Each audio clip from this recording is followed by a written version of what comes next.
there's word that Mayor Joe McComb would like to see the city sell off more of the nearly 200 public parks. He says many of those parks are just not being used very much, and they could be better maintained if they were privately owned.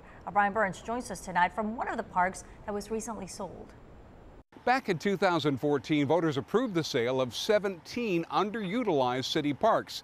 And the mayor says a development that's planned for one of those old parks is a good reason to keep looking at which parks may or may not be underutilized. Really aggressively pursue getting off of ownership of some of those parks that aren't being used, put them back on the tax rolls and put them out for sale. So far, Assistant City Manager Jay Ellington says about a dozen of those parks have been sold.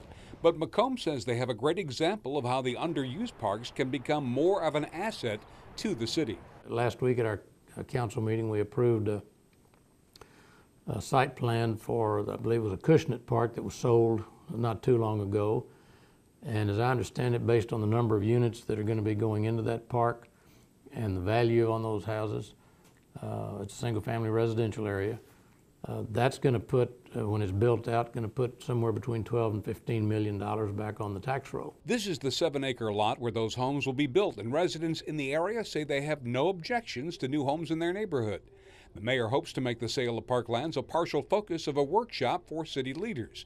The city, meanwhile, says they've had success in getting neighborhoods and community groups to take over upkeep on a number of parks. I checked today, we have 50 adopt-a-park agreements in place, and that's pretty substantial from where we were 5 years ago. According to the Trust for Public Land website, Corpus Christi ranks 7th in the nation for the highest ratio of parks per resident. City leaders remind everyone that nothing can happen with the sale of parkland until voters actually make the decision, which couldn't happen before the next election.